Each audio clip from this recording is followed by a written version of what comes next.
Okay. All right.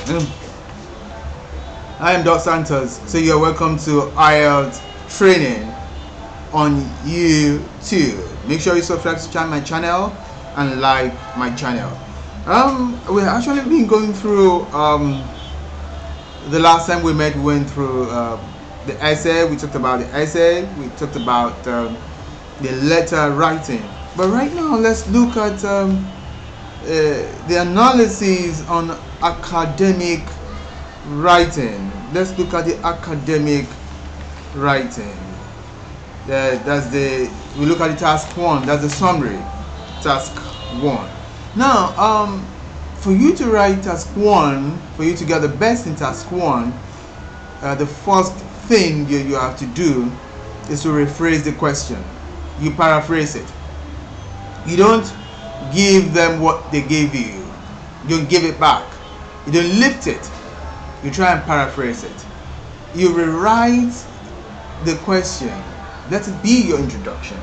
Now, of course, I said we have the introduction. We have the first paragraph, which is the introduction. Then we have the ideas, which is the content. Then we have your conclusion. Of course, for you to write. For you to get the best in this essay, you must make sure you plan it out. You divide your ideas. How do you want to go about it? Now, in academic writing, in the first task, it is important that you plan what you want to write. If you want to write in 5 paragraphs, you plan it out. If you want to write in 6 paragraphs, you make sure you plan it out without error. Now, let's look at this question. The charts below show the number of Japanese tourists traveling abroad between 1985 and 1995, and Australia's share of the Japanese tourist market.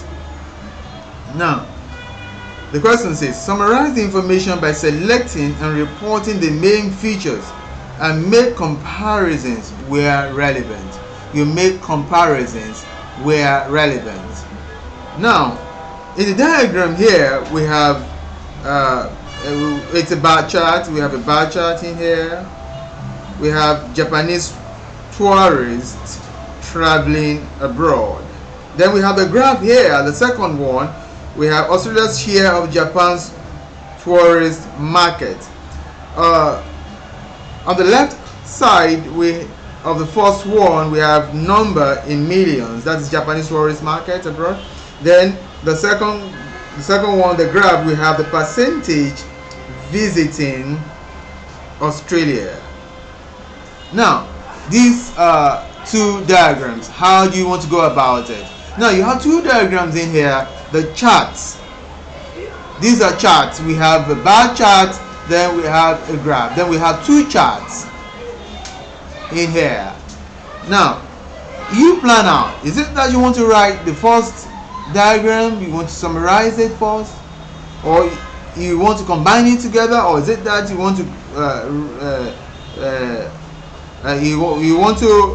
you want to write the second diagram? Is it that you want to write it, or you want to combine it? Now, the plan is this.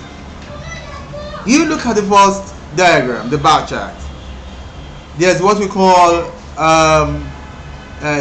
generalization. If you want to generalize, which means you want to bring so many things together. You don't want to state it, part by part. You want to bring it together and talk about it together. That is what we call generalization. Now, you want to write 150 words. Sometimes if you generalize, you might not actually get up to that 150 words. But if you go in detail, then it's possible you get to 150 words. Now, let's look at the first paragraph. Now, I've given you the question. A student has written this. Look at what the student wrote. The chart illustrates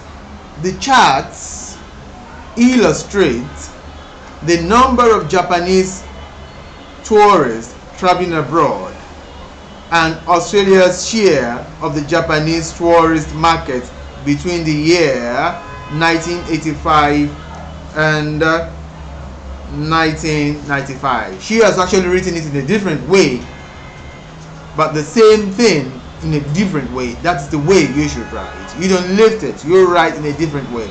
You write in your own way. And when you write in your 1985, the number of Japanese traveling, the number of Japanese tourists traveling abroad is what?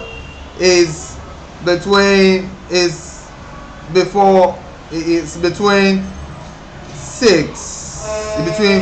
and what? It's between 5 and 6 million, or it's above 4 million. Is that you use above or you use below?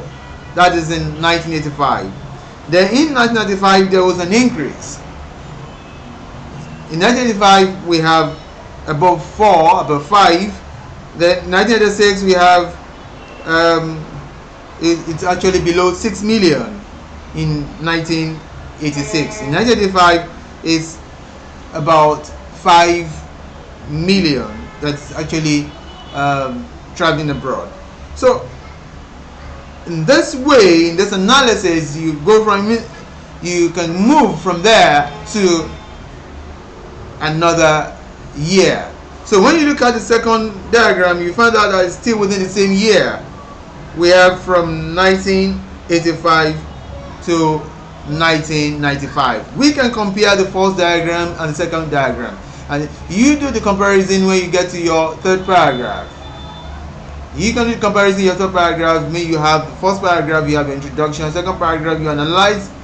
You analyze second and third paragraph. You analyze the first diagram. Then fourth and fifth, you analyze second diagram, and then after that, you go into your comparisons. Now, in here you will see that we have 1985 and 1995. The same year we have the first diagram, same year that we have in the second diagram.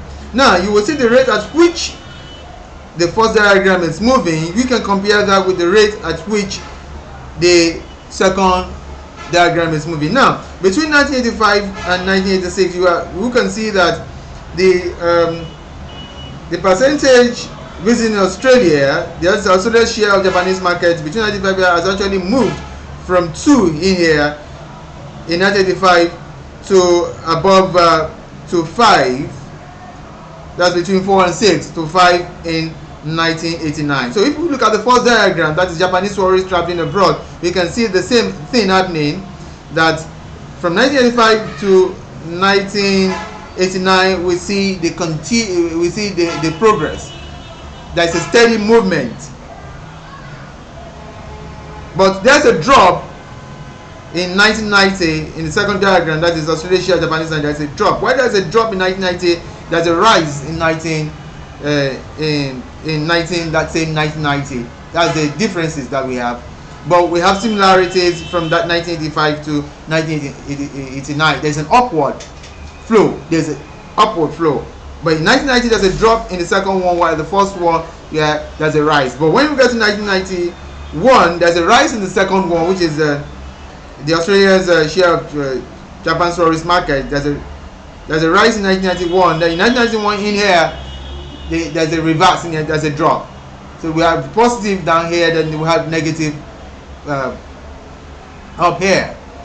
So between the two, between 1989 and 1990, we have a fluctuation. We have 1989 and 1990, we have a fluctuation. It goes up in 1989, it comes in 1990, it goes up in 1991 again. So they're fluctuating. So in that between here, we have kind of a serpentine movement. Then when you look at the first diagram too, we can see that we also have fluctuations. Is moving up and down, moving up and down. The same kind of movement that we have in the first one, the same kind of movement we have in the second one. We have a zigzag movement. It goes up and down. So these are the way. This is a description method.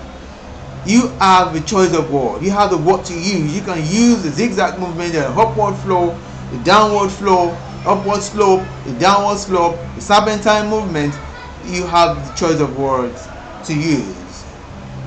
So you have a lot of words in your pot. You just speak it out one by one.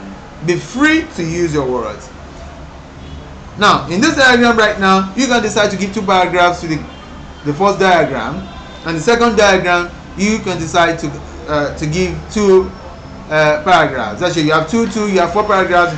In the 6th paragraph, you have your introduction, which is the first paragraph. You give 2 to this diagram. You have 4 paragraphs. Then you have where you do your comparisons, which is the introduction. The diagram 2 paragraphs, making 3. Then the second paragraph, making 5. Then where you do your comparisons, probably your conclusion in there. Then you have the last paragraphs where you do your comparisons. I hope you have understood this. Now, the students have written this out right now. You can see that on the screen. I've given you the first. Then the second paragraph, she said, firstly, the number of Japanese tourists traveling to Australia in 1985. We can see 1985 in here was more than 4. Yeah, we can see that it was more than 4 what? More than 4 millions. About 5 millions. Because we have actually passed 4. We are in between 4 and 6.